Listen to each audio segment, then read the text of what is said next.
இந்த நிகழ்ச்சியை எந்த அரசியல் நோக்கத்தோடும் நடத்தப்படுவதல்ல. இதிலே மறுமலர்ச்சி திராவிட முன்னேற்றக் கழகம் என்ற சொல் இருக்காது. என் பெயரையே பொறிக்க வேண்டாம் என்று சொன்னேன். ஆனால் என் தோழர்கள் கவலைப்பட்டார்கள். எங்கள் இயக்கத்தின் தலைமை நிர்வாகிகள், மாவட்ட செயலாளர்கள் அனைவரும் வந்திருக்கிறார்கள். 1 மாத காலம் ஓடியாடி வேலை பார்த்திருக்கிறார்கள். இந்த வளாகத்தில் எந்த இடத்திலும் என்னுடைய புகைப்படம் கூட இருக்கக்கூடாது என்று சொன்னேன்.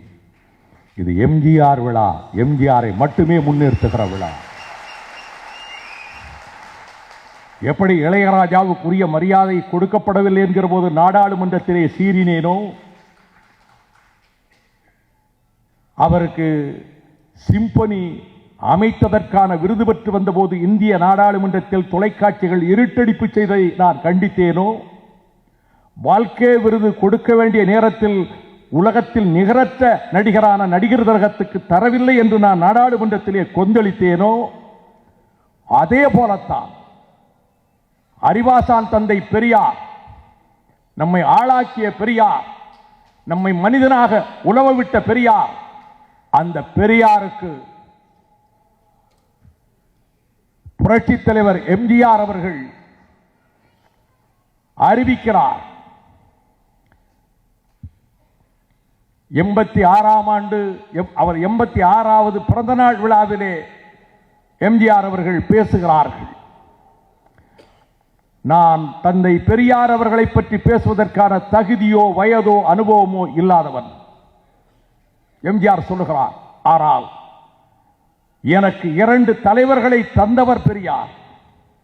ஒருவர் அரசியல் உலகத்திலே அறிஞர் அண்ணா, கலை உலகத்திலே கலைவாணர் NS கிருஷ்ணன். இருவரையும் தந்தவர் ஐயா அறிவாசான் பெரியார் அவர்கள்.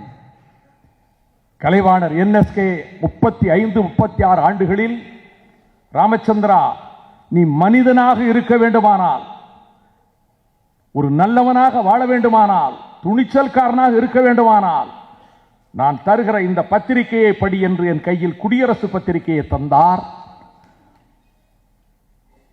அந்த தந்தை பெரியார் அவர்களுக்கு அறிஞர் அண்ணாவை தந்தார்.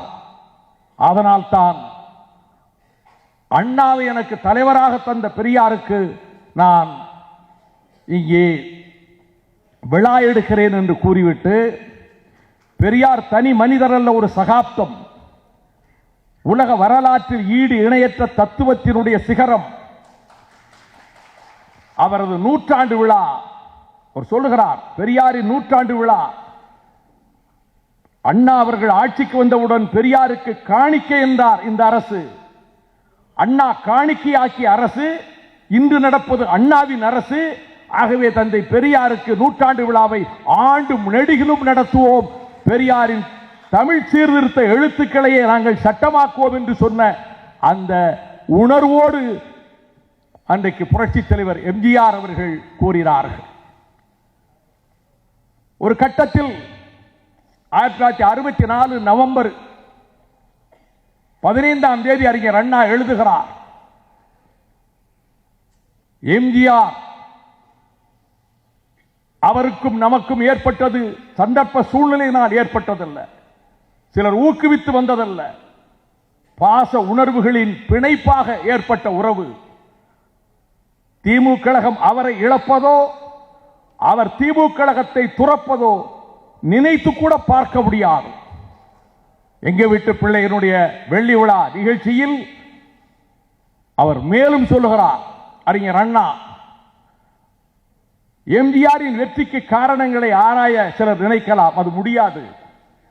மயிலுக்கு அழகு தருவது, தோகைக்கு அழகு தருவது நீல வண்ணமா, பச்சை வண்ணமா, மஞ்சள் வண்ணமா, பொன்னிற வண்ணமா என்று ஆராய்ச்சியில் ஈடுபட்டார் எப்படி முடியாதோ அதை போலத்தான் எம்ஜிஆர் அவர்களுடைய வெற்றிக்கு காரணங்களை ஆராய முடியாது. அவர் எந்த துறையிலும் அவரை வெற்றி கொடி நாட்டுவார். அவர் ஒரு கதாசிரியராக, ஒரு இயக்குனராக, ஒரு இசை அமைப்பாளராக, கலைத்துறையில் எந்த துறையில் இருந்தாலும் வெற்றியை நாட்டுவார்.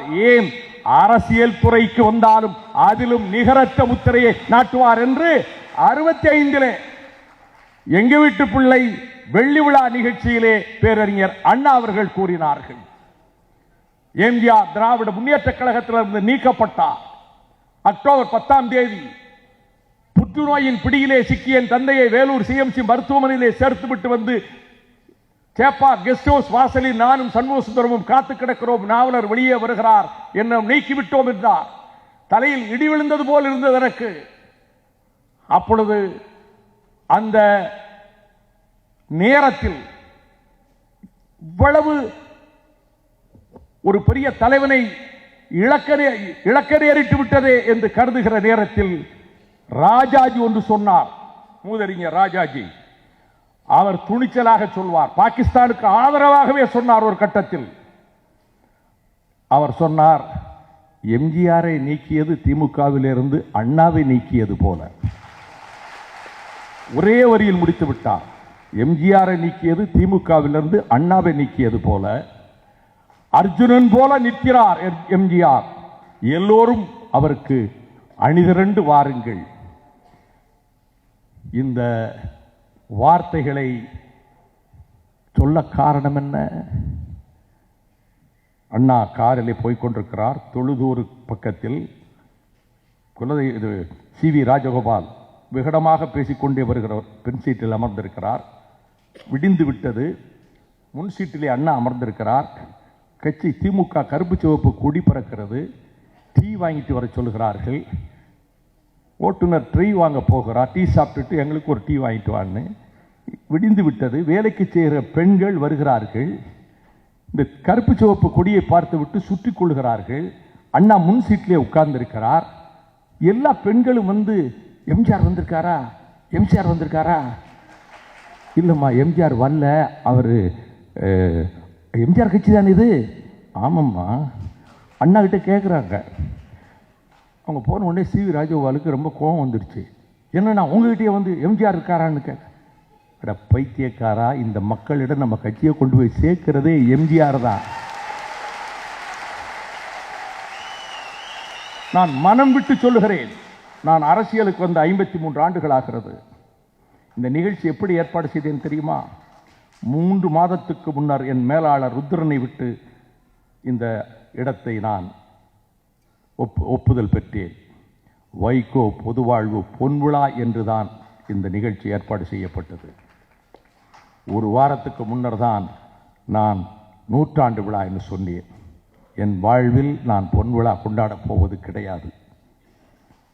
எங்கள் கட்சி தோழர்கள் வருத்தப்படலாம். எனக்கென்று ஒரு விழா நான் நடத்தப் போவது கிடையாது. ஆனால் இத்தனை ஆண்டுகள் கழித்து நான் சொல்லுகிறேன், திராவிட இயக்க ரத்தம் உலகிற இடத்தில் ராவண்ணா கிருஷ்ணசாமி நாயுடு சைக்கிளை ஓட்டுகிறார். பின்னாலே காமராஜர் பெட்ரமா ஸ்லேட் வைத்து உட்கார்ந்திருக்கிறார். முன்னாடி ஒரு படம் இருக்கு. தமிழ்நாடு காங்கிரஸ் கமிட்டி தலைவர் ராவண்ணா கிருஷ்ணசாமி நாயுடு. நான் காங்கிரஸ் குடும்பத்திலிருந்து வந்தவன். திராவிட முன்னேற்ற கழகத்துக்கு அண்ணாவின் எழுத்தால் பேச்சால் தமிழ் உணர்வால் கல்கியினுடைய படைப்புகளால் தமிழ் உணர்வில் நான் வந்து சேர்ந்தவன். 53 ஆண்டுகளாகிறது. 5 ஆண்டுகள் சிறையில் இருந்திருக்கிறேன். கடுமையான நிந்தனைகளுக்கும் ஏளனங்களுக்கும் பரிகாசங்களுக்கும் நான் ஆளாகி இருக்கிறேன். ஆனால் அந்த கொள்கை, பெரியாரின் சுயமரியாதை, அண்ணாவின் தாயக விடுதலை உணர்ச்சி என் நாடி நரம்புகளிலே நீக்கமர நிறைந்திருக்கிறது. நான் மனம் விட்டு சொல்லுகிறேன், கோடானு கோடி மக்கள் இதயத்தில் அண்ணாவினுடைய இயக்கத்தை கொண்டு போய் ஒளிச்சுடராக ஆக்கியவர் மக்கள் திலகம் எம்ஜிஆர் என்ற உண்மையான வரலாற்றை யாரும் மறக்க முடியாது. நான் அவரை பற்றி தெரிந்து கொள்ள வன்னிக்காட்டிலே தலைவர் பிரபாகரன் என்னிடம் சொல்ல சொல்ல நான் வியந்து போய் அரசியல் துளி நோக்கமும் இல்லாமல் நடத்துகிறேன்.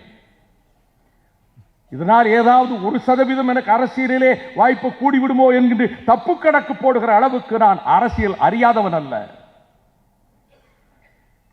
ஈழத் தமிழர்கள் நாதியற்று கிடந்த போது அவர்களுக்கு வாழ்வளித்த ஒரு தலைவன் உலகத்திலே எம்ஜிஆர் என்ற ஒரு காரணத்துக்காக.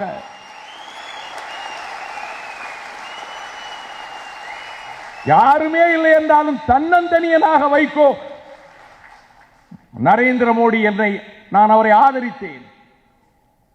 எல்லோரும் விமர்சித்தார்கள். ஆனால் லட்சக்கணக்கான தமிழர்களை கொலை செய்த மாபாவி ராஜபக்சே பதவி பிரமாணத்துக்கு அழைக்கிறார் என்ற போது அவரிடம் போய் சொன்னேன், நாளை சூரியன் அஸ்தமனம் ஆவதற்குள் உங்கள் முடிவை மாற்றிக்கொள்ளாவிட்டால் நானே கருப்பு கொடி காட்டி உங்களை எதிர்த்து போராடுவேன் என்று சொன்னேன். அதை போல யார் வராவிட்டாலும் தனியாக போய் ஜந்தர் மந்தரிலே போராடுவேன் என்று சொன்னேன். தாகூர் எழுதிய ஒரு கவிதை இந்திரா காந்திக்கு மிக பிடித்த கவிதை. அதை வங்க மொழியிலிருந்து ஆங்கில மொழியில் இந்திரா காந்தியை மொழிபெயர்த்திருக்கிறார். எனக்கு ரொம்ப பிடித்த கவிதை. கோ அலோன். தாகூர் எழுதிய கவிதை. உன் வழி சரி என்று பட்டால், உன் கொள்கை உனக்கு சரி என்று பட்டால், உன்னுடைய எண்ணம் சரி என்று பட்டால், இதற்கு யாரும் ஆதரவு தரமாட்டார்கள் என்றால், இதனால் உனக்கு எதிர்ப்புகள் வரும் என்றால், நீ நியாயம் என்று உன் மனச்சாட்சி சொன்னால் நீ தனியாக செல்.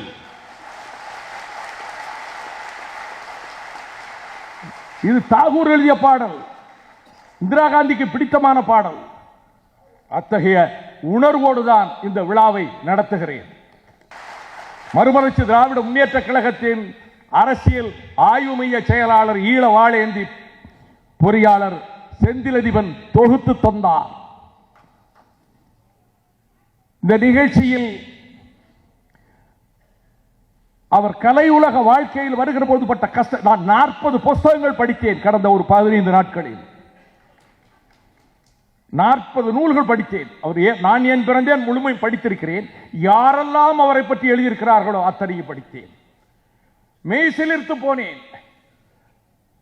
நாடோடி மன்னன் படம் அந்த எடுத்தவுடனே செந்தமிழிய வணக்கம் என்ற குரலோடு வருகிறதே முத்துக்குத்தன் எழுதிய பாடல், அட்வொகேட் அமரன் நாடகத்துக்காக. அந்த பாடலோடு அந்த தொடங்குகிற அந்த படத்தில் எத்தனை முறை பார்த்தாலும் பாசமலரை பார்ப்பதை போல நாடோடி மன்னனை பார்ப்பேன் நான். அதில் ஒவ்வொரு காட்சியும் என்னை மெய்சிலிர்க்க வைக்கும். இந்த படத்தை எப்படி தயாரித்தார்கள் என்றவுடன், இது பிரிசனர் ஆஃப் ஜெண்டா, ஜெண்டாவின் கைதி, அந்த தழுவல் என்று எழுதினார்கள். எம்ஜிஆர் சொல்லுகிறார், நான் சின்னஞ்சிறு வயதில் if I where a king என்ற படத்தை பார்த்தேன். அது ராபர்ட் கிராமல் எழுதிய ஒரு படம். நான் ஒரு மன்னனானால் என்ற படத்தை பார்த்தேன். இந்த தலைப்பு என் மனதில் நாம் அப்படி ஒரு நிலைமைக்கு வந்தால் என்ற கேள்வியை சின்ன வயதில் எனக்கு ஏற்படுத்தியது. பிரிசனர் ஆஃப் ஜெண்டா பார்த்தேன். நாடோடி மன்னன் படத்தை தயாரிக்க ஆரம்பித்து பானுமதி அவர்களை நீங்கள் இந்த படத்திலே கதாநாயகியாக நடிக்க வேண்டும் என்று கூறுகிற போது அவர்கள் சொன்னார்கள், மிஸ்டர் எம்ஜிஆர், நாங்கள் பரணி ஸ்டுடியோவில், பரணி பிக்சர்ஸில் இதே படத்தை நாங்கள் தயாரிக்க போகிறோம். பிரிசனர் ஆஃப் ஜெண்டாவை தான் தயாரிக்கிறோம். 2 பேர் நாங்கள் ஏற்கனவே 10 மாதமாக வேலை நடந்துகிட்டு இருக்கு. எப்படி இது முடியும்? எம்ஜிஆர் அவர்கள் சொல்லுகிறார்கள், அம்மா நீங்களும் எடுங்க நானும் எடுக்கிறேன். அது எப்படி சரியா வரும்? நான் பிரிசனர் ஆஃப் ஜெண்டாவினுடைய ஒரு சின்ன கருவை தான் வச்சிருக்கிறேன். கதை முழுக்க முழுக்க நான் மாற்றி இருக்கிறேன். ஒரே உருவ தோற்றமுள்ள 2 பேர். நீங்கள் எடுக்கிற படம் அப்படியே பிரிசனர் ஆஃப் ஜெண்டா வச்சு எடுக்கிறீங்க. ஒரே உருவ தோற்றமுடைய 2 பேர். ஒருவன் மன்னன், இன்னொருவன் மன்னன் போல தோற்றமுடையவன். அந்த படத்தில் அந்த மன்னனின் மனைவியோடு அவன் உறவாடுகிறான். போலியானவன் உறவாடுகிறான், காதல் உறவாடுகிறான். பின்னர் உண்மை தெரிந்தவன் விலகுகிற போது கூட அந்த தாபத்திலிருந்து அவள் விலக முடியாதவளாக இருக்கிறாள். இதுதான் பிரிசனர் ஆஃப் ஜெண்டாவினுடைய கதை. இது என்னுடைய கதை. அது மட்டுமல்ல, அவர்கள் 2 பேரும் உறவினர்கள். இந்த பிரிசனர் ஆஃப் ஜெண்டாவில் நான் தயாரிக்கும் இடத்தில் நாடோடி வேறு மன்னன் வேறு. அதே தோற்றத்தில், மன்னனை போன்ற தோற்றத்தில், மன்னனின் மனைவி தன்னை கணவன் என்று கருதுகிற இடத்தில் தங்கையாக கருதி தான் தூர விலகிச் செல்லுகிறேன், கதை அமைப்பே மாற்றி இருக்கிறேன் என்று கூறினார். சில நாள் கழித்தது பானுமதி அவர்கள் மிக பெருந்தன்மையோடு 10 மாதம் தயாரித்ததற்கு அந்த கதை வசனம், ஏகே வேலன் எழுதிய கதை வசனத்தையும் அதையும் தந்துவிட்டதாக எம்ஜிஆர் பதிவு செய்கிறார். அந்த படத்தில் அவருடைய வாழ்ச்சண்டையை நான் ரசிப்பேன். நான் இங்கே தொகுத்து போட்ட படங்கள், வேட்டை மண்டபத்தில் நடக்கிற சண்டை, மொத்தம் 4 மணி நேரம் தயாரித்த படம் நாடோடி மன்னன். இப்பொழுது 3 மணி நேரம் கூட ஓடவில்லை. நான் இன்றைக்கு கூட வில்லத்துக்கு சென்றிருந்தேன். இங்கே வாசு இருக்கிறார். 4 மணி நேரம் ஒரிஜினல் எனக்கு எப்படியாவது கிடைக்க ஏற்பாடு செய்யுங்கள். நான் ஒரு கலா ரசிகன். அந்த வேட்டை மண்டபத்து சண்டை நான் சின்ன பிள்ளையில 59 பார்த்திருக்கிறேன். அற்புதமான சண்டை காட்சி. அதுக்கு பிறகு பாதியை கட் பண்ணிட்டாங்க. அதை போல நான் ஒரு 5000 கிலோமீட்டர் நடந்திருக்கிறேன். என் நடையின் களைப்பை போக்குகிற பாடல்கள் ஒலித்துக் கொண்டே இருக்கும். முன்னாடி போற வேண்ட மைக் செட் போட்டிருப்பாங்க. அதில் அதிகமாக கேட்ட ஒரு 10,000 தடவையாக கேட்டது உழைப்பதிலா உழைப்பை பெறுவதிலா. அந்த பாட்டை கேட்கும் போதே எனக்கு அந்த சோர்வு போயிடும். எஸ்.எம். சுப்பையா நாயுடு அதுக்கு இசையமைத்தார். லட்சுமணதாஸ் அந்த பாட்டை எழுதினார். ஈவதில் கூட மகிழ்ச்சி இல்லை என்று எழுதினார். இதுவரைக்கும் தங்க இலக்கியத்தில் இல்லாத ஒரு கருத்து அதிலே மையம் கொண்டிருக்கிறது. அப்படி அந்த திரைப்படத்தில் அவர்கள் கயிற்றுப்பான சண்டை காட்சி எத்தனை வரை அவர் அவ்வளவு பணத்தையும் கொட்டி எடுக்கிறார். ஆனால் ஒன்றை நீங்கள் தெரிந்து கொள்ள வேண்டும். அவர்களுடைய வாழ்க்கையில் ஒவ்வொரு நடிகர் நடிகையை பற்றி எப்படி கவலைப்பட்டார் என்று கருதுகிறீர்கள்? சிம்லாவிலே ஷூட்டிங் நடக்கிறது. ஒரு சிகரத்திலே ஒரு இடத்திலே எம்ஜிஆர் அவர்களும் சென்று ஓரமாக நிற்க வேண்டும், சரோஜாதேவி அவர்களும் இருக்க வேண்டும். திடீரென்று எம்ஜிஆர், நான் படித்தது சப்ஜெக்ட் வெரிஃபிகேஷன், நான் படித்த புத்தகத்தில் சரோஜாதேவியை பிள்ளை தள்ளி விடுகிறார். பயந்து போய் வருவது எதுக்கு நம்மளை தள்ளி விடுகிறார் என்று பார்த்தால் அரிய வகை நாகம் ஒன்று அங்கே இருக்கிறது. படம் எடுத்துக் கொண்டு தள்ளிவிட்டு, நான் பாம்புன்னு சத்தம் போட்டு நீ பதறி ஏதாவது ஆயிடக்கூடாதுங்கிறதுனால தள்ளிட்டு தன் பூட்ஸ் காலிலே மிதித்து அதை கொன்றார் என்று நான் படித்தேன். ஒரு நாள் முதலமைச்சர் பூங்காவிலே சுற்றி வருகிறார். திரும்ப வர்ற மேஜையில் ஒரு தாள் கிடக்கு, மஞ்சள் வண்ணத்தில். எடுத்து பார்க்கிறார், ஒரு கல்யாண பத்திரிகை. எம்ஜிஆர் அவர்களின் ஆசீர்வாதத்தோடு நடைபெறும் திருமணத்திற்கு வருகை தந்து வாழ்த்த அழைக்கிறேன். கீழே மாரியப்பன். முகவரி ஏதோ பார்க்கிறார். அதிகாரிகளை அழைக்கிறார், காவலர்களை. யார் இவர் என்று பாருங்கள் என்று போகிறார்கள். சேரும் சகதியுமாக இருக்கக்கூடிய குடிசை பகுதி. அதிலே பிளாட்பாரத்திலே ஒரு தகர பெட்டி கொண்ட ஒரு கடை. ஏராளமான செருப்புகள் அங்கே கிடக்கின்றன. அந்த செருப்புகளுக்கு பக்கத்திலே ஒருவன் இருந்து செருப்பு தைத்துக் கொண்டிருக்கிறார். பூட்ஸ் பாலிஷ் போடுகிறார். ஐயா, நீங்கள் தான் மாரியப்பனா? ஆமாம், நான் தான். உங்கள் வீட்டில் கல்யாணம் ஏற்பாடு பண்ணியிருக்கீங்களா? ஆமாம், 2 பொண்ணு கல்யாணம் ஆயிடுச்சு, ஒரு பொண்ணு கல்யாணம். நீங்கள் முதலமைச்சருக்கு தபால் எழுதுனீங்களா? ஆமாம், அழைப்புதல் அனுப்பி வச்சேன். எம்ஜிஆர் கட்சி, எம்ஜிஆர் மேலே உங்களுக்கு அவ்வளவு பிரியமா? என்னங்க இப்படி சொல்லிட்டீங்க? என் பேரன் பேத்தி கூட அவர் கொடுக்குற அந்த மதிய உணவு தானே சாப்பிட்டுக்கிட்டு இருக்கிறாங்க. நாங்கள் ஓட்டு மட்டும் இல்லைங்க, எனக்கு எல்லாம் கட்சி, எம்ஜிஆர் கட்சி எனக்கு தெரிஞ்சது ரெட்டையில சின்னம். அவர் சொல்கிறார், நாங்கள் உசுரியாக கொடுப்போங்க, குடும்பத்தோடு நாங்கள் உசுரியாக கொடுப்போம். அப்போ பத்திரிகை அனுப்புறீங்களே, அவரெல்லாம் வருவார். என்னையா கேட்குறீங்க? அவர் எவ்வளவு பெரிய மனுஷன், அவரெல்லாம் என் வீட்டு கல்யாணத்துக்கு வர முடியுமா? என்ன கேட்குறீங்க? அவர் வீட்டுக்கும் என் பத்திரிகை ஒன்று போச்சுங்கிற சந்தோஷம் இருந்தால் போதும்னு வந்தேன். இதை வந்து சொல்லுகிறார்கள். எல்லா அமைச்சர்களுக்கும் தொலைபேசியில் அழைக்கிறார். காலைல 6:30க்கெல்லாம் நீங்கள் வீட்டுக்கு வந்துடணும். 10 அமைச்சர்கள் வருகிறார்கள், 12 எம்எல்ஏக்கள் வருகிறார்கள். ஒரு முக்கியமான கல்யாணத்துக்கு போகிறோம். ஒரு விஐபி, சென்னையிலேயே பெரிய விஐபி வீட்டு கல்யாணம். அதே நேரத்தில் 7:30 to 9 இருக்கு. இவங்க என்ன எங்கே போகிறோம்னு தெரியல. முதலே சொல்லிட்டாரு டிரைவர்கிட்ட, பைலட்டுகிட்டையும் சொல்லிட்டாரு. அந்த சேரி பகுதியிலே போய் கார் நிற்குது. உள்ள வேட்டியை தூக்கிட்டு நடந்து போகிறாரு. மக்கள் கூடி ஓடி வர்றாங்க. நேராக சின்ன பந்தல் போட்டிருக்கு வீட்டுக்கு முன்னாடி. சொந்த பந்தம் 50 பேரை வச்சு நடத்துறதுக்கு ஒரு பந்தல் போடுறேன், கொட்டையெல்லாம் பிடிக்க முடியுமா அப்படின்னு சொல்லியிருக்கிறான். அவன் மாறியப்ப வந்து, ஐயா முகூர்த்த நேரத்துக்கு தவறாமல் நான் வந்துட்டேனா?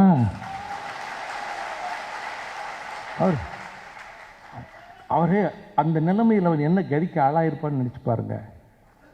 போகிறப்ப மந்திரிகள்கிட்ட சொல்கிறார், செல்வந்தர் வீட்டு கல்யாணத்துக்கு நான் போகாவிட்டாலும் நன்றாகத்தான் நடக்கும்.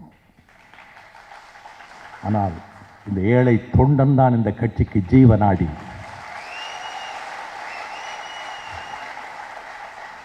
முதலமைச்சர் காரில் போய் கொண்டிருக்கிறார். ஒருவன் குழந்தையை தூக்கி கொண்டு ஓடுகிறான். ராத்திரி 10 மணி. பைலட் முன்னாடி போயிடுச்சு, காரை நிறுத்த சொல்றார். அவன் ஓடுறான், பக்கத்தில் வேகமாக போய் நிறுத்த சொல்றார். நிறுத்தினவுடனே இறங்கி அவனை போய் பார்க்கிறார், கையை பிடிக்கிறார். அதுக்குள்ள போலீஸில் ஓடியாந்துருது. குழந்தை அவனோ கடத்திட்டு ஓடுறான்னு நினைச்சிட்டு எம்ஜிஆர் வண்டியை பிடிச்சிட்டு பார்க்குறான். யார் என் குழந்தைங்க காய்ச்சலுங்க, தொட்டு பாருங்க, கொதிக்குதுங்க, டாக்டர்கிட்ட தூக்கிட்டு ஓடுறேங்க. வா, பின் சீட்டில் ஏறு. அவர் பக்கத்தில் உட்கார வச்சுக்கிறார். பின் சீட்டில் தான் அவர் உட்காருவார். எல்லாம் பதறி போயிட்டாங்க. கொண்டு போய் ஆஸ்பத்திரியில் டாக்டர்கிட்ட கொண்டு கொடுத்து குழந்தைய பத்திரமா பார்த்து வைத்தியம் பண்ணு, கையில் பாக்கெட்டில் எவ்வளோ இருக்கோ எடுத்து கொடுத்துட்டு வந்துடுறார். இந்த மனித நேயம் ஒரு உங்களுடைய துறையிலே சிகை அலங்காரம் செய்கிற சாந்தம்மாள் என்ற ஒருவர் இருந்தார். கதாநாயகிகளுக்கு சிகை அலங்காரம். அவர் ரொம்ப வறுமை, வீட்டு வாடகை கட்ட முடியவில்லை, கடன்காரர்கள் வந்து தொந்தரவு பண்ணுறாங்க. 7 மணிக்கு போய் நிற்கிறாங்க. எம்ஜிஆர் வீட்டை விட்டு வெளியே வரும்போது பார்க்கணும்னு இந்த மேக்கப்போட வரும்போது பார்த்துருக்கிறாரு. ஏன் இந்த அம்மா ஒரு மாதிரி கண்கலங்கி நிற்கிறாங்கன்னு பக்கத்தில் அழைச்சி கேட்குறாங்க. சொல்கிறார், அதுக்கு நான் பணமும் கொடுத்து ஒரு வீடும் ஏற்பாடு பண்ணி கொடுத்து கலைத்துறையிலே சிகை அலங்காரம் செய்த அந்த சகோதரி சாந்தம்மாளுக்கு இந்த உதவியை செய்வோம் என்கிறார். ஒரு நாள் கக்கன், காங்கிரஸ் கட்சியிலே நேர்மையான மந்திரிகள் தான், இந்த கக்கன் அவர்களுடைய துணைவியார் வந்து வீட்டு வாசலில் நிற்கிறார். வீட்டை காலி பண்ண சொல்லிட்டாங்க. 178 ரூபா வாடகை கொடுக்க முடியலை. அப்படியே கண்ணீர் வருது எம்ஜிஆருக்கு. 4000 ரூபா தூக்கி கொடுக்குறாரு. பிறகு வீடும் அவருக்கு சொந்தமாக்கப்பட்டு கடைசி வரை உதவித்தொகையும் போச்சு. மேலவை கலைக்கப்பட்டது. மாப்போசி அவர்கள் சொல்லியிருக்கிறார்கள், சிலம்பு செல்வர், எனக்கு ஒரு சர்க்கார் கார் இருந்தது, இப்போ கார் இல்லை, எனக்கு கொஞ்சம் சிரமம்னு ராஜாராம்கிட்ட சொல்லியிருக்கார். இதை தற்செயலாக ராஜாராம் அவர்கள் எம்ஜிஆர்கிட்ட சொல்லியிருக்கிறார். ஒரு 15 நாள் கழித்து காலையில் கார் போய் நிற்குது மாப்போசி வீட்டுக்கு முன்னாடி. முதலமைச்சர் வீட்டுக்குள்ளே வந்துட்டார். மாப்போசி அதிர்ச்சி அடைந்தார். ஐயா, நாங்கள் சாவி, இது அரசாங்க கார், தமிழ்துறை அமைக்கு தலைவராக போட்டிருக்கேன், மாதம் 15,000 ஊதியம், இந்த கார் சர்க்கார் கார், இங்கே வச்சுக்கிடுங்க என்று சொல்லிவிட்டு வருகிறார். அவர் செய்த இந்த சாதனைகளை எல்லாம் நினைக்கிற போது, அவர் திரைப்படத்துறையில் ஸ்ரீதர் அவரை வைத்து அன்பு சிந்திய ரத்தம் படம் எடுப்பதாக இருந்து எடுக்கலை. ரொம்ப எதிர்பார்த்தாங்க, எடுக்கலை. ஸ்ரீதர் வெற்றி காவியங்களை தந்தவர். கல்யாண பரிசில் இருந்து நெஞ்சில் ஒரு ஆலயம், காதலிக்க நேரமில்லை, எனக்கு பிடித்த சுமை தாங்கி, எத்தனையோ படங்களை தயாரித்திருக்கிறார். மிக கடன்பட்டு ரொம்ப துன்பப்படுகிறார் என்று தெரிந்த நிலையில் தகவல் சொல்லி அனுப்புகிறார் எம்ஜிஆர், ஸ்ரீதரை பார்க்க வருவோம் என்று சொல்லிட்டு, ஸ்ரீதர் என்னை தேடி வர வேண்டாம், அவர் எங்கிட்ட ஏதோ உதவிக்கு வந்தார் மற்ற நினைச்சிடக்கூடாது, பொதுவான ஒரு வீட்டை சொல்லி அந்த வீட்டுக்கு வர சொல்லி இவரும் போய், நான் உங்களுக்கு படம் நடித்து கொடுக்குறேன், முதல்ல ஒரு ஒப்பந்தம் போட்டோம் இல்லையா, டைட்டில் நீங்களே வச்சுருங்க, உரிமை குரல், நீங்கள் படத்தை எடுங்க. உடனே எடுக்க முடியாது, எம்ஜிஆர் நடிக்கிறார்னு சொல்லி நாளைக்கே அறிவிச்சிருங்க, விநியோகஸ்தரெல்லாம் வருவாங்க. எம்ஜிஆர் இந்த படத்தில் நடிக்கிற உரிமை குரல் சிறிதர் இயக்கத்தில் சொல்கிறாரு, விநியோகஸ்தர் வந்து குவிந்தார்கள், 15 லட்சம் ரூபா அவர் எழுதுகிறாரு, 15 லட்சம் ரூபானா 15 கோடி, இவ்வளவும் கிடைச்சிருக்கு, அதை கொண்டு வந்து எம்ஜிஆர்கிட்ட கொடுக்குறாரு. இது உங்கள் படத்தை எடுக்கிறதுக்காக வந்த பணம், அதை படத்தை எடுக்கு. எங்கள் வீட்டு பிள்ளை வெற்றி பெறுகிறது, வெள்ளி விழா கொண்டாடுகிறது, பெரும் லாபம் கிடைக்கிறது. சிட்டி ரைட்ஸ் அவர் வாங்கியிருந்தார் எம்ஜிஆர், அதில் 5 லட்சம் ரூபாய், அப்போ 5 லட்சம்னா எனக்கு 5 கோடி. இதை நாகிரெட்டிக்கு தபாலில் மிக அதிகமான லாபம் வந்து விட்டது, பட தயாரிப்பாளருக்குத்தான் அது சேர வேண்டும் என்று இவர் அனுப்பி வைக்கிறார். நாகிரெட்டி மறுநாள் அவர் ஒரு கடிதத்தை அனுப்பி வைக்கிறார், நீங்கள் கொடுத்ததை நான் வாங்கி கொண்டேன், நான் இப்பொழுது 5,01,000 ரூபாய் உங்களுக்கு அனுப்பியிருக்கிறேன், ஏழைகளை தேடி பிடித்து உதவி செய்வதால் இந்த பணம் ஏழைகளுக்கு போய் சேரும் என்பதனால் நான் உங்களுக்கு அனுப்பி வைத்திருக்கிறேன் என்று சொல்லுகிறார். அவருடைய வாழ்க்கையில் எத்தனையோ சோதனைகள் வந்திருக்கின்றன. ஆனால் எந்த கட்டத்திலும் நீங்கள் அந்த நாடோடி மன்னன் படத்தை சொன்னனே, எனக்கு பிடித்த காட்சி, கணவன் என்று கருதி கரங்களை பற்ற வருகிற போது அரசியாக நடிக்கின்ற எம்என் ராஜம் அவர்கள் நெருங்கி வருகிற பொழுது அவர் விலகிச் செல்வார். அதன் பிறகு இவருக்கு அவள் ஐயம் மேலிட்டால் ரொம்ப வேதனைப்பட்டு கொடுக்கிற போது நான் உன் கணவனே இல்லை என்பார். கண்ணதாசன் வசனம், ரவீந்திரன் இன்னொரு வசனம். நான் உன் கணவனே இல்லை என்பார். கத்தி எடுத்து குத்திக் கொள்ள போவார், தற்கொலை செய்து கொள்ள. அப்பொழுது அதை தடுத்து விட்டு சொல்வார், நான் உன் கணவன் அல்ல. அந்த வசனம் அவ்வளவு அற்புதமா இருக்கும். பார் தங்கையே, மன்னனாக நீ நினைத்துக் கொண்டிருக்கிறாயே பார் என்று முதுகிலே விழுந்த சவுக்கடிகளை காட்டுவார். நான் இராணுவத்தில் இருந்தேன், படையிலே சேர்ந்தேன். சவுக்கால் எடுத்து அடிக்க சொல்லுவார்கள். அவர்களை தாவி அணைக்க இயங்கும் என் உள்ளம். பார் சகோதரி பார், உழுவார்கள், விதைப்பார்கள், அறுப்பார்கள், சுமப்பார்கள், உண்ண மட்டும் உணவின்றி தவிப்பார்கள். அந்த காட்சியில அவருடைய அந்த நிகழ்ச்சி எனக்கு ரொம்ப பிடிச்சது. நான் சின்ன வயசுல பார்த்த தாய்க்கு இருந்தாராம். நான் சண்டை காட்சிகளை ரசிக்கிறவன், எனக்கு கொஞ்சம் சிலம்பமும் தெரியும், நான் கிராமத்து ஆளு. அதுல நான் எவ்வளவோ வாத்தியார்கிட்ட சண்டையை பார்த்துருக்கேன். சாண்டோ சின்னப்ப தேவர் ஒரிஜினலா சண்டே ஃபைட்டிங் படித்தவர்.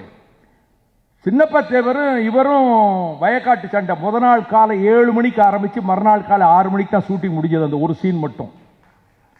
அதுல 2 பேரும் சிலம்பம் தெரிஞ்சவங்க. எம்ஜிஆர் முறையா சிலம்பம் கற்றவர் தான். ஆனால் இன்னோவேட்டிவா தானாக சில ஸ்டைல் அவர் உருவாக்கிட்டார். எப்படின்னு கேட்டேன். அவர் எரால் பிளேன் படங்களை கொஞ்சம் விரும்பி விரும்பி பார்ப்பார். எரால் பிளேன் அந்த காலத்தில் பெரிய கத்தி சண்டை வீரன். அந்த எரால் பிளேன் ஸ்டைலோட இவர் சொந்த ஸ்டைலையும் சேர்த்துக்கிட்டார். அந்த லாபகம் யாருக்குமே வரல. அப்ப 2 பேரும் படவரிசை எடுத்து அடிச்சு அங்க ஒரு 50 பேரை விரட்டிட்டு தேவர் இப்படி வராரு. இங்க 50 பேரை அடிச்சு விரட்டிட்டு எம்ஜிஆர் கோமணம் கட்டிக்கிட்டு இடுப்புல துண்டை கட்டிட்டு இவர் இப்படி வராரு. எல்லாம் அடிச்சு விரட்டியாச்சுங்கிறதுல மாயாண்டி இப்படி பார்ப்பார். சாண்டோ தேவர் அப்படி பார்க்கும்போது இங்க பார்த்தா இங்க எம்ஜிஆர் இப்படி பார்ப்பார். அந்த காட்சி இருக்கு பாருங்க, ஒருத்தர் பார்க்கிறது. அது பிறகு அவங்க நேருக்கு நேரம் நெருங்கிறது. அந்த காட்சியை மட்டும் எப்படி பென்ஹர் படத்தில் இந்த சேரியட் ரேஸை மட்டும் ஒரு 1000 தடவை போட்டு போட்டு பார்ப்பேன் நான். அது மாதிரி இந்த தாய்க்கு வந்தார் இந்த சண்டை காட்சி, இந்த காட்சியை மட்டும் பார்த்தா இந்த லாபகம், இந்த அந்த சிறப்பு, அது மட்டுமல்ல, அவருடைய மனிதாபிமானத்தை பற்றி எல்லாம் சொல்லிவிட்டார்கள். அவர் அள்ளி கொடுப்பதை பற்றி எல்லாம் சொல்லிவிட்டார்கள். எனக்கு தெரிய இயக்குனர் வாசு அவர்களே, நான் எல்லா டைரக்டர்களையும் மதிக்கிறவன். நான் ஆங்கில படங்களையும் கொஞ்சம் ரொம்ப விரும்பி பார்க்குறவன். ஆனால் தமிழ் திரையுலகில் எம்ஜிஆருக்கு நிகரான இயக்குனர் யாரும் கிடையாது என்பது என்னுடைய அபிப்பிராயம். அவருடைய நாடோடி மன்னனாகட்டும், உலகஞ்சுற்று வாலிபனாகட்டும், அடிமைப்பெண்ணாகட்டும், இயக்குனர் வேறுன்னு போட்டிருக்கலாம். அந்த சொல்லுவாங்க அந்த ஆங்கிள், கேமரா ஆங்கிள் அவர் தான் பார்க்க தெரியும் என்று. என்னை விஜயன் அழைத்து கொண்டு போனார் எம்ஜிஆர் வீட்டுக்கு. அவருடைய டைரி எல்லாம் காமிச்சார். நான் டைரியை பிரித்தேன். 45 1945 நானும் PS வீரப்பாவும் இன்றைக்கு இந்த இடத்துல போய் இன்னாரை சந்தித்தோம், வெளியிருக்கிறாரு. மணிமணியான எழுத்துல சங்கீதத்தை பற்றி எழுதியிருக்காரு. 25 பக்கம் நான் பார்த்தேன் ஒரு இதுல. என்ன கர்நாடக இசையிலிருந்து தமிழ் இசையிலிருந்து இவ்வளவு ஞானம் இருக்கா எம்ஜிஆருக்கு? இதெல்லாம் நமக்கு தெரியலையே. இவ்வளவு இவ்வளவு நிறைகுடமா அவர். அப்படி ஒரு ஒரு அந்த இசையை பற்றி அவருக்கு அவ்வளவு தெரிஞ்சிருக்கு. அது மட்டும் இல்ல, ஷூட்டிங்ல இவர் நவரத்ன படம் ஏபி நாகராஜனுக்காக நடிக்கிறார். நடிகர் திலகமும் மக்கள் திலகமும் ஒருவர் அன்பாக நேசித்தார்கள், அதை அவரே சொல்லியிருக்கிறாங்க. அப்போ ஏபி நாகராஜன் படத்தில் நடிக்கிறார். ஷூட்டிங்கில் உட்கார்ந்துருக்கார். என்டிஆர் அடுத்த ஃப்ளோரில் நடிச்சிட்டு இருக்கிறார். என்டி ராமராவ் வர்றார். அண்ணா அண்ணான்னு சொல்லுவார் எம்ஜிஆரை. தெலுங்கு தேசம்ங்கிற பேர் யோசனை சொன்னதே எம்ஜிஆர் தான். அவர் வேறு தெலுங்கு ராஜ்யம்னார், இவர் தான் சொன்னார் தெலுங்கு தேசம்னு. அப்போ என்ன ஒரு மாதிரி மூக்கெல்லாம் ஒரு மாதிரி சிவந்திருக்கு. ஒன்றும் இல்லை அண்ணே, போன வாரம் அங்கே ஷூட்டிங் நடந்தது. இந்த ஷெட்டின்னு ஒருத்தன் பம்பாயிலேருந்து வந்திருக்கிறான். அவன் ஸ்டண்ட் சீனில் அடித்தான். சும்மா ஒத்திகைக்கு அடிக்க வேண்டியவன் நிஜமாவே குத்திட்டான் மூக்கில். மூக்கு உடைஞ்சி போச்சு, ரத்தம் கொட்டிருச்சு. ஒரு மன்னிப்பு கூட அவன் கேட்கல. கேட்டா இதெல்லாம் சினிமா இல்லை சகஜம் தானே ஷூட்டிங்லன்ட்டு போயிட்டான். நம்ம சவுத் இந்தியன்ஸ்னா இந்த மகாராஷ்டிராக்காரங்களுக்கு அவ்வளோ இலக்காரமாக போச்சு அண்ணா அப்படின்ட்டு இருக்காரு. அதனால் நீங்கள் கொஞ்சம் அவனோட இன்னைக்கு காட்சி இருக்குது, கொஞ்சம் ஜாக்கிரதையாக இருங்கன்னு என்டிஆர் சொல்லிட்டு போகிறாரு. கொஞ்ச நேரம் அப்படியே யோசிக்கிறார் எம்ஜிஆர். ஷூட்டிங்கை ரத்து பண்ணிவிட்டு 3 நாள் கழித்து ஷூட்டிங் வச்சுக்கிடுவோங்கிறார். இவன் எத்தனை பவுண்டு ஒரு நாளைக்கு காலையில் எக்ஸசைஸ் பண்ணி வெயிட் எடுக்கிறான்னு கேட்டிருக்காரு. 350 பவுண்டு வெயிட் எடுக்கிறான்னு சொல்லியிருக்காங்க. இவர் 375 பவுண்டு வெயிட்டை இவர் தூக்கி 3 நாள் ட்ரைனிங் பண்ணியிருக்காரு. பட ஷூட்டிங் வந்தாச்சு. செட்டி வழக்கம் போல் அவன் தான் என்டிஆரையே மூக்க உடைச்சவனாச்சே, அவன் வந்துட்டான். ஆரம்பிச்சிட்டாங்க. Real boxer MGR. ஒரு ரவுண்டுக்குள்ள இல்லை, அடித்த மூக்குலாம் உடஞ்சி வச்சு, மூக்கு உடஞ்சி கண்ணம் கிழிஞ்சி ரத்தம் குட்டுது. பார்த்தான், சினிமாவில் இதெல்லாம் சகஜம்பா. அப்போதான் நம்ம என்டிஆரை சொன்னது இந்த மாதிரி நடக்காதுன்னு உடனே அவனை ஆஸ்பத்திரிக்கு அனுப்பி அவனுக்கு வைத்தியம் பண்ணி 10,000 ரூபா பணத்தையும் கொடுத்து அனுப்பி. அதாவது அவருடைய தன்மையை பாருங்களேன். அது அந்த உடல் வலிமை. அவருக்கு ரொம்ப சிக்காயிட்டார்னு சொன்னாங்கல்லங்க, தண்டையார்பேட்டை கூட்டம் நினைக்கிறேன். அவர் ரொம்ப சிக்கான பிறகு ஒரு மூட்டை கொண்டாந்து வைக்கிறாங்க. ஒரு மூட்டை அப்படி தூக்கி போட்டாரு. அப்ப நான் மாவோவை தான் நினைச்சேன்.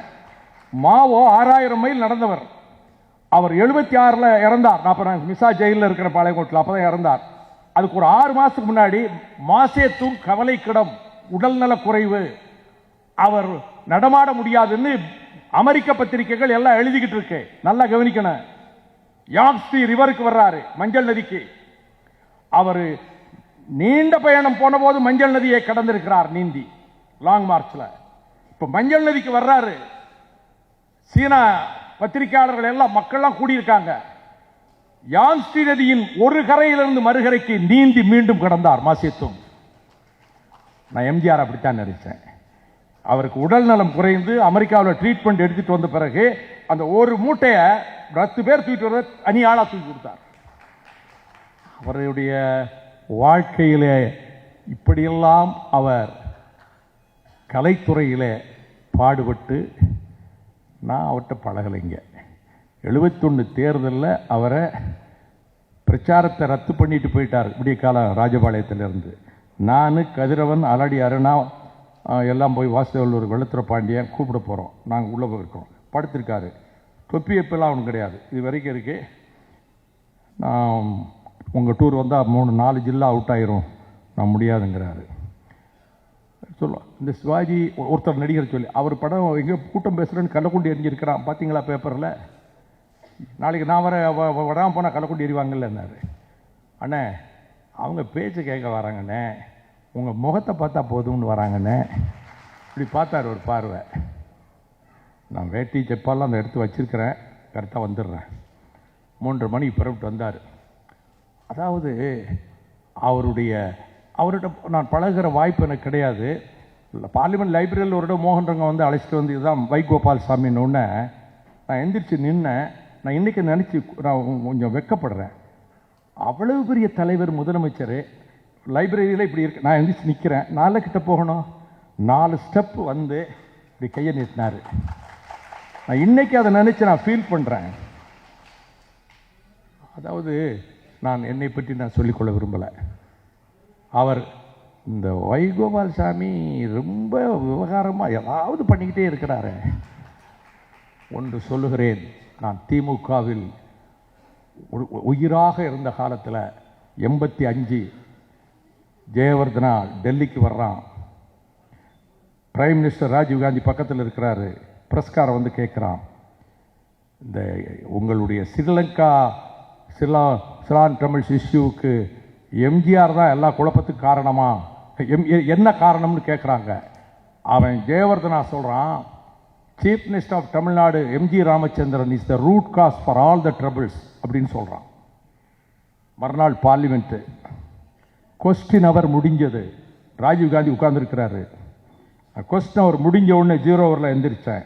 நான் கேட்டேன், வெளிநாட்டிலிருந்து வருகிற எந்த அதிபரும் போற்ற சாப்பாட்டை தின்னுட்டு மரியாதையா போகணும்.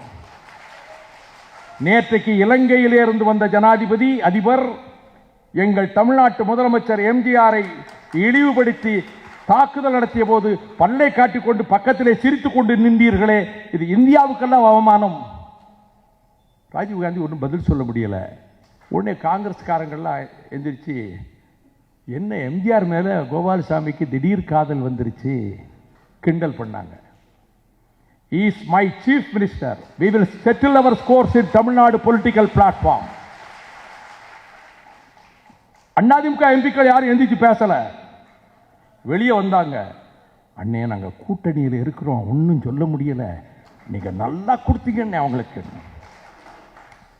அது அப்படி அந்த ஒரு ஒரு ஒரு ஒரு ஒருத்தர் வந்து கேட்டாரு, நல்லா போராடுறாரு இவர், கடுமையாக போராடுறாரு, நம்ம பக்கம் வர்றதுக்கு ஏதாவது வழி இருக்கான்னு ஒரு ஃபைல் ஓப்பன் பண்ணி பாருங்களேன்.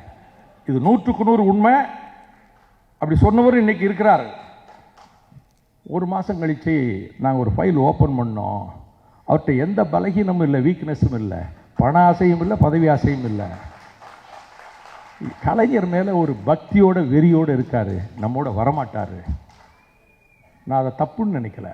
நான் இருந்த இடத்துல கொள்கைக்கு அப்படி இருந்தேன். ஆனாலும் இந்திரஜித்தும் இலக்குவனும் ஒருவருக்கொருவர் போரிடும் போது 2 பேர் ஒருத்தர் பாராட்டுறான். யுத்தகாண்டத்தை படித்தா 2 பெரும் வீரர்கள் ஒருவரை ஒருவர் அழிக்க துடிப்பவர்கள்.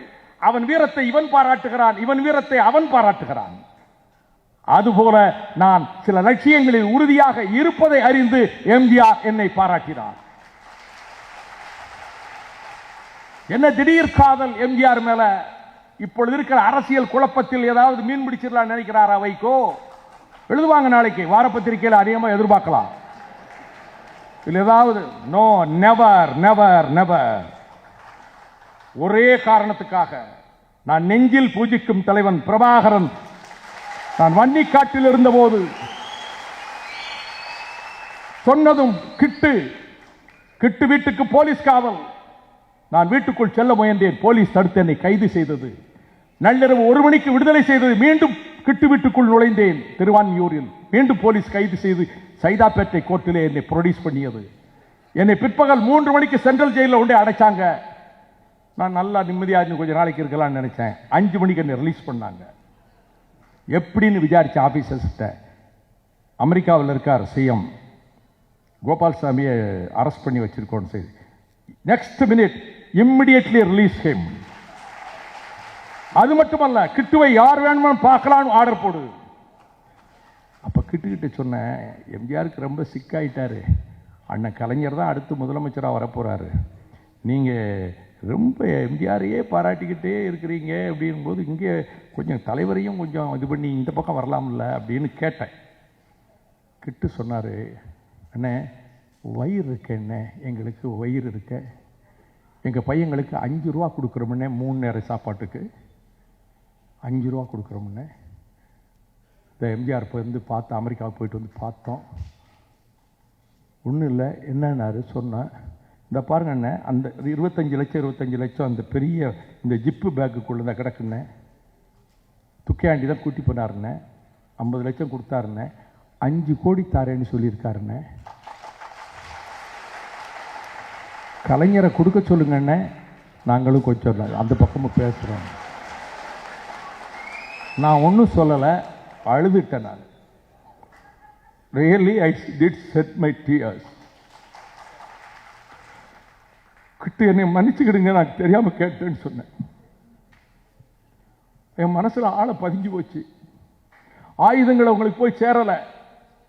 ஆயுதங்கள் அவங்களுக்கு போவதற்கு எப்படி பில் கிளின்டன் என்ன இருந்தாலும் இந்த ரோமன் கேத்தலிக் பிளட் இருக்குல்ல, பிரபாகரன் சொன்னது, இந்த விளக்குக்கு பொதுவாக சொல்கிறேன், எனக்கு மயக்கமே வந்துருச்சு.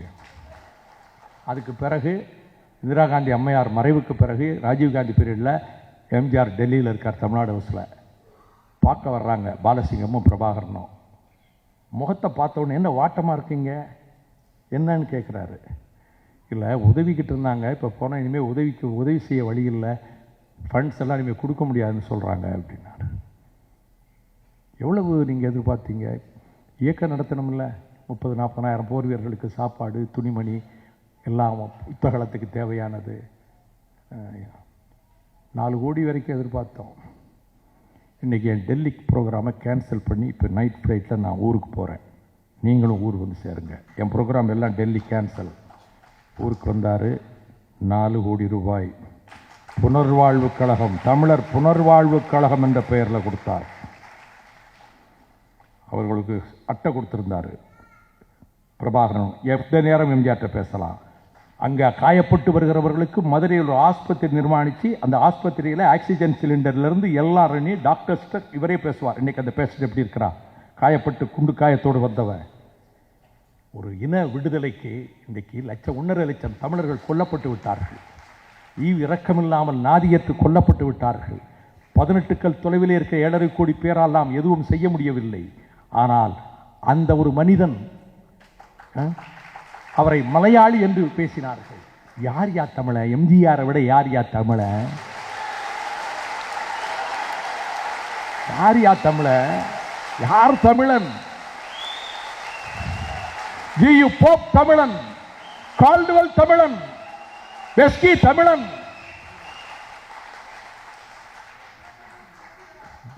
அர்ஜென்டினாவிலே பிறந்த சே குவேரா கியூபாவிலே போய் போராடினான். இந்த மண்ணையும் இந்த மக்களையும் நேசித்த எம்ஜிஆர் அவர்கள் தமிழக மக்களுக்கு செய்தது மட்டுமல்ல, ஏழை எளிய மக்களினுடைய கண்ணீரை துடைத்தது மட்டுமல்ல, ஒரு இன அழிவிலே இருந்து மீட்டவர்களுக்கு அவர்கள் தாயகம் வெற்றி பெற்று வர வேண்டும் என்று விரும்பினார். ஒப்பந்தம் போட்டாங்க, இந்திய இலங்கை ஒப்பந்தம். நான் பிரபாகரன்ட்ட பேசுகிறேன் 33 நிமிஷம் ஃபோனில், எல்லாம் எழுதி வச்சிருக்கேன். நான் ஒன்றும் இப்போ சொல்ல போகிறதில்லை. திரும்ப என்னை பார்க்கணும்னு நினைச்சார், முடியலை, போயிட்டாரு. நான் காட்டில் போன பிறகு கேட்டேன், எம்ஜிஆரை பார்த்தீங்களே என்னன்னு கேட்டேன். முதல்ல விட முடியாதுன்னாங்க. அவரை பார்க்காம நான் போக மாட்டேன்னு கூட்டி போனாங்க. கெட்டி பிடிச்சு அழுதார் எம்ஜிஆர். இந்த ஒப்பந்தத்துக்கு எனக்கு சம்பந்தம் இல்லை. கெட்டி பிடிச்சு அழுதார்னு பிரபாகரன் சொன்னார். அதுக்கு பிறகு 2ஆம் தேதி கூட்டம், கடற்கரையில் ராஜீவ்காந்தி கூட்டம். எம்ஜிஆர் அமெரிக்காவுக்கு போகிறதுக்கு டிக்கெட் போட்டு பேக்கேஜ் எல்லாம் போயிடுச்சு. அங்கேருந்து சொல்கிறாங்க, நீங்கள் பிரைம் மினிஸ்டர் மீட்டிங்கில் அட்டன் பண்ணிட்டு தான் நீங்கள் அமெரிக்கா போகணும். அங்கே ட்ரீட்மெண்ட்டுக்கு மத்திய சர்க்கார் உதவி தேவைப்படுதில்லை. They exploited the situation, I know. அதனால் வேறு வழி இல்லாமல் கடற்கரைக்கு வந்தார். பேக்கேஜ் எல்லாம் திரும்பி வந்துருச்சு. அந்த மேடையை பார்க்கலாம், அவ்வளோ மனசுடைஞ்சு இருப்பார். அவர் வச்சுட்டு அவருக்கு அதில் விருப்பம் கிடையாது. நான் மிகுந்த வேதனையோடு சொல்கிறேன், கடைசி நாட்களில் அவர் சித்திரவதைப்பட்டார். அண்ணா உடலில் நலிந்து துன்பப்பட்டு அணுவணுவாக உடல் நலிவிலே சித்திரவதைப்பட்டார். காந்தியும் லிங்கனும் கொடுத்து வைத்தவர்கள் நொடி நேரத்திலே குண்டுகளுக்கு பலியாகிவிட்டார்கள். காமராஜர் மனம் உடைந்து மறைந்தார். பெரியார் மூத்திரை சட்டியை தூக்கிக் கொண்டு கடைசி உரையிலே போராடினார். இந்த மக்கள் திலக எம்ஜிஆர் உள்ளம் சுக்கல் சுக்கலாக உடைந்தது கடைசி காலங்களில் எனக்கு தெரியும். கடைசி நிகழ்ச்சி நேரு சிலை திறப்பு விழா நிகழ்ச்சி. இந்த சிலை திறப்பு விழா நிகழ்ச்சியிலே ராஜீவ்காந்தி வந்திருக்கிறார், பிரதமர். எம்ஜிஆர் இந்த விழாவில் கலந்து கொள்கிறார். ராஜீவ்காந்தி பேசும்போது தமிழ்நாடு சீஃப் மினிஸ்டர்னு பேரே உச்சரிக்கல, மிஸ்டர் ராமச்சந்திரன் தான் சொன்னார். இன்னைக்கு வீடியோ போட்டு பாருங்க. சீஃப் மினிஸ்டர்னு அட்ரஸ் பண்ணல, மிஸ்டர் ராமச்சந்திரன், எம்ஜி ராமச்சந்திரன். பக்கத்தில் உட்கார்ந்துருக்கும் போது சொன்னார், mister MGR, you are so sick, so hand over the responsibilities to some other person, you take rest, make somebody as deputy chief minister, you take rest. எழுத்து மூலமாக இருக்கு. அவர் சொல்லுகிறார், நல்ல உடைந்த கடைசியில் வாழவே பிடிக்கலைங்கிறார். ஏன்னு கேட்குறாங்க, எழுதியிருக்கிறாங்க. அவர் பகைவர்களை பற்றி நான் கவலைப்பட்டதில்லை, எதிரிகளை பற்றி நான் வருத்தப்பட்டதில்லை. ஆனால் என்னால் உயர்த்தப்பட்டவர்கள், என்னால் வாழ்வு பெற்றவர்கள், என்னால் அங்கீகரிக்கப்பட்டவர்களே என்னை அழிப்பதற்கு அவர்கள் சதிவேலைகளில் ஈடுபடுகிறார்கள் என்பது என் மனதை உடைத்து விட்டது. நான் இறந்தா என்னை எங்கே புதைப்பாங்க அப்படின்னு கேட்டிருக்கார். இதெல்லாம் படிக்கும்போது அப்போ கடைசி காலத்தில் அவர் மன நிம்மதி இல்லாமல் இருந்தாருன்னு நினைக்கும் போது எனக்கு சிறு வயதில் அவர் சொல்கிறாரு, மகாத்மா காந்தியை காரைக்குடியில் விழாவில் போய் பார்க்குறாரு. எல்லாரும் ரூபா கொடுக்குறாங்க, குவாட்டா பூகம்பம் பாகிஸ்தானில், அப்போ ஒன்றா இருக்கிற இந்தியா, எல்லாரும் பணம் கொடுக்குறாங்க, நகை கொடுக்குறாங்க பெண்கள். இவருக்கு அன்னைக்கு கிடைச்ச நாடக சம்பளம் 2 அணா இருக்குது. இதை போய் மகாத்மா காந்தி கிட்ட கொடுத்து காலை தொட்டு கும்பிடுறாரு. சின்ன வயசில் கள்ளுக்கடை மதுக்கடை எதிர்ப்பு போராட்டத்தில் 12 வயசு பையனாக போய் இவரையும் போலீஸில் பிடிச்சிட்டு போயிடுறாங்க. யானக்கவனி போலீஸ் ஸ்டேஷன். சக்கரவாணி ஓடுறாரு, இவனையும் பிடிச்சிட்டு போயிட்டாங்கன்னு. இவங்க 3 சின்ன பையங்களை விட்டு அடித்து விரட்டி விட்டு, நீங்கள்லாம் நாட்டு சுதந்திரம் வாங்க போகிறீங்களாடா அப்படின்னு அடித்து விரட்டி விட்டாங்களாம். இது அவர் எழுதுகிறாரு. காங்கிரஸைத்தான் அவர் நேசித்தார், அண்ணாவின் மீது பற்று கொண்டார். அண்ணா அதனால தான் சொன்னார், எல்லோரும் எதிர்பார்த்தார்கள் அந்த கடி என் மடியிலே விழுந்தது, என் இதயத்தில் வைத்து கொண்டு. பிருகம்பாக்கம் மாநாட்டில் நான் தரையில் உட்கார்ந்து கேட்டேன் அண்ணா பேசும்போது. நண்பர் எம்ஜிஆர் அவர்கள் நிதி தருவதாக சொன்னார்கள். நிதி வேண்டாம், உங்கள் முகத்தை காட்டுங்கள், தொகுதிக்கு 30 லட்சம் ஓட்டுக்கள், 30,000 ஓட்டு அதிக கிடைக்கும்னு. உண்மைதான். குண்டடிப்பட்ட தோற்றத்தோடு அந்த முகத்தை தமிழ்நாடு புறாம சுவரட்டி போட்டு ஊட்டினார்களே, அதுதான் திமுகவுக்கு அவ்வளவு பெரிய வெற்றியை தேடி கொடுத்தது. அவர் கொள்கைகளை கருத்திலே வைத்தார், பாட்டிலே வைத்தார், வசனத்திலே வைத்தார். நாடோடி மன்றன் படத்திலே 4 மொழியிலும் பாடல்.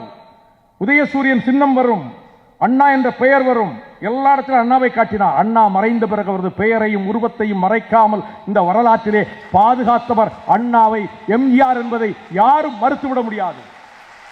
அதனால பேசுறேன். திராவிட இயக்கத்துக்கு பெரும் அழிவு வருகிறது போது நான் நினைச்சு பேசுறேன். அண்ணா என்கிற அந்த பெயரையும் எழுத்தையும் மக்களிடம் கொண்டு போய் சேர்த்தார். அவ்வளவு அத்தகைய ஒரு சோதனையான காலத்திலும் ஒவ்வொரு படத்திலையும் இன்னைக்கு வன்முறை காட்சிகள் வருகின்றன.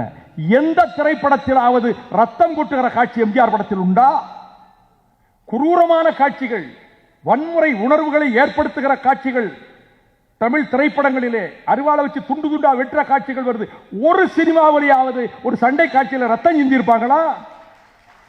அது போர்த்திறனையும் வீரத்தையும் ஊட்டியது. வக்கரித்து போன ஆத்திர உணர்ச்சி ஏற்படுத்தவில்லை எம்ஜிஆர் படங்கள். படங்கள் கருத்துக்களை தந்தன, கொள்கையை சொன்னன. பிள்ளைகள் பெற்றோரை மதிக்க வேண்டும், பிள்ளைகள் திருந்தி வாழ வேண்டும். அப்படித்தான் வாழ்ந்தார். கலையை, தன் வாழ்வை சமூக முன்னேற்றத்துக்காக அவர் ஒதுக்கினார்.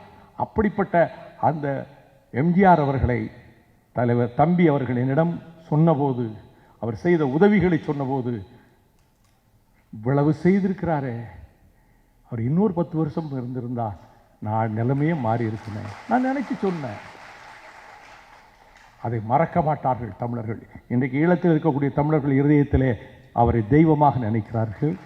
இன்றைக்கும் கட்சிகள் ஒரு பக்கம் இருக்கட்டும், கோடானு கோடி தாய்மார்கள் உள்ளத்தில் இன்றைக்கும் எம்ஜிஆர் இருக்கிறார். நான் அண்ணா இன்று உயிரோடு இருந்தால் எம்ஜிஆரை பற்றி என்ன சொல்வாரோ, அண்ணா இமயம், நான் ஒரு கூழாங்கல், நான் அவரது தொண்டன் என்ற முறையிலே எம்ஜிஆரை பற்றி சொல்லுகிறேன்.